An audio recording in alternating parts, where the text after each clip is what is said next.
El día de hoy vamos a hablar del uso de metáforas como instrumento de cambio en salud mental. Esta exposición se basa en un artículo de Beltrán, de González y de Tubio, publicado en el año 2015.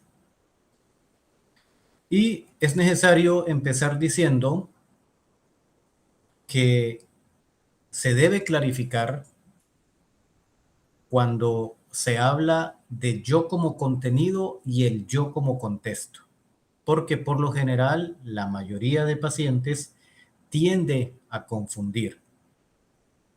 Entonces, es muy común que alguien diga, soy una persona detestable,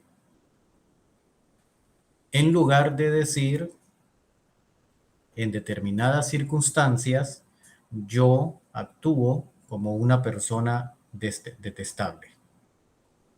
A los pacientes siempre les aclaro que un pensamiento no es un hecho y me tomo el trabajo de explicar esa diferencia entre ser y estar. Ser entendido como algo inherente y estar como algo transitorio. Siempre coloco el ejemplo de el mar es cristalino, es decir, eso es algo inherente al mar.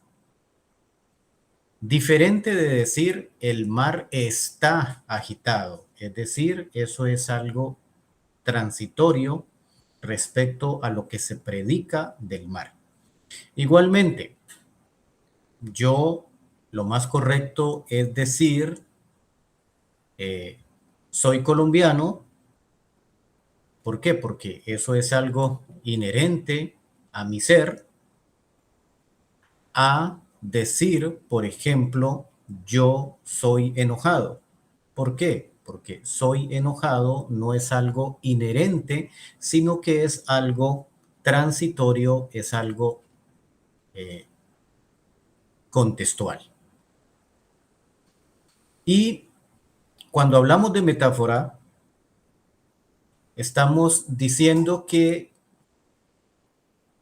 en la metáfora se da un desplazamiento de significados de dos términos con una finalidad estética. Por ejemplo, esta es una frase que yo se la repito a mis pacientes: si lo que vas a decir no es más dulce que el silencio, mejor cállate. Eso para que ellos reflexionen sobre lo que dicen. Algo que el artículo enfatiza es que la metáfora representa una de las muchas posibilidades del lenguaje mediante el cual el uso de palabras se hace en un sentido diferente al literal. Obviamente, eso permite ganar representación en significados compartidos. Por ejemplo, cuando le decimos a alguien, eres un diamante en bruto. Es decir, eres valioso, pero hay que trabajar todavía muchas áreas. Y algo también bien importante de la metáfora es que esta comunica conceptos complejos con un mínimo esfuerzo. Es lo que el autor llama la economía de la metáfora.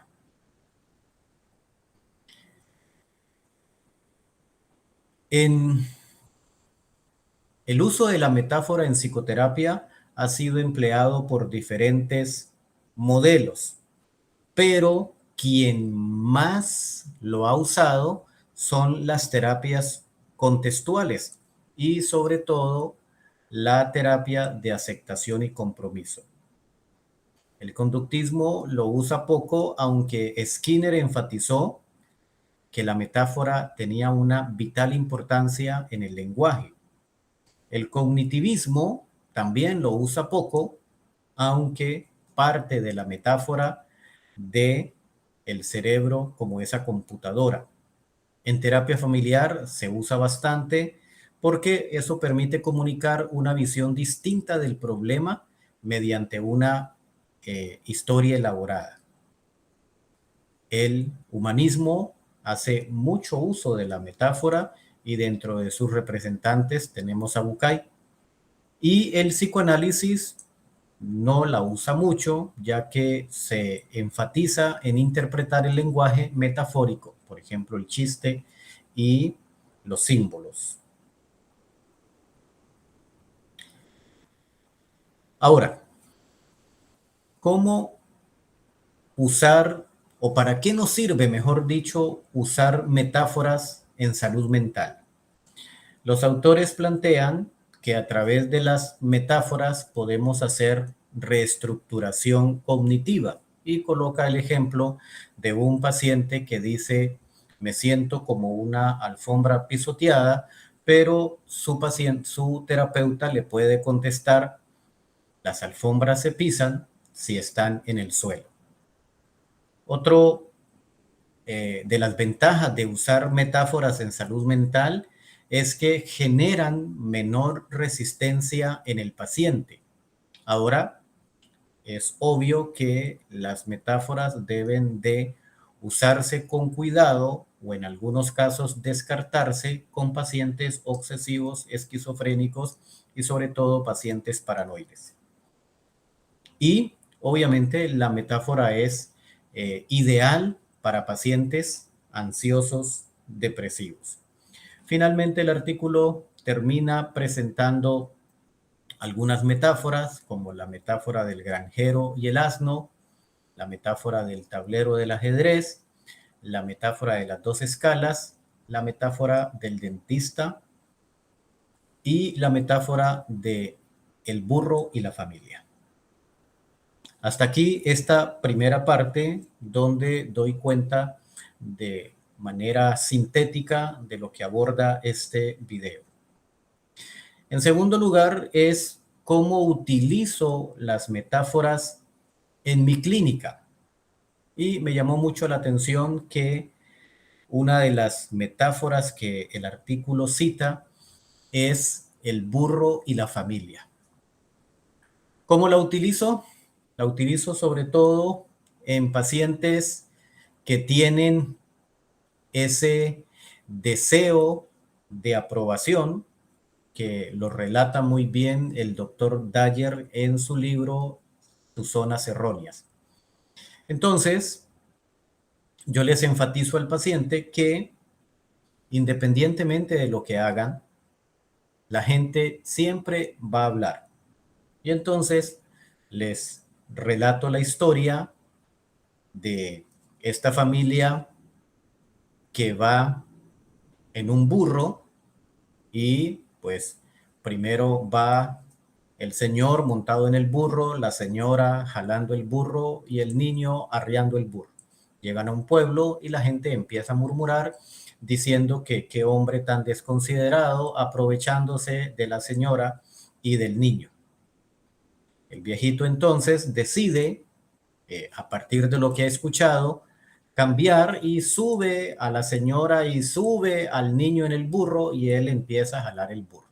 Cuando pasan por otro pueblo, la gente empieza a murmurar diciendo que qué mujer y qué niños tan desconsiderados, ellos montados en el burro y el señor, el viejito, jalando el burro. Entonces, el señor llega y lo que hace es, entonces, baja a la señora, baja al niño del burro y se van todos a pie y el burro sin nada. Cuando llegan a otro pueblo, la gente también empieza a murmurar diciéndoles, esta gente sí es bien bruta, ellos caminando y el burro sin cargar nada.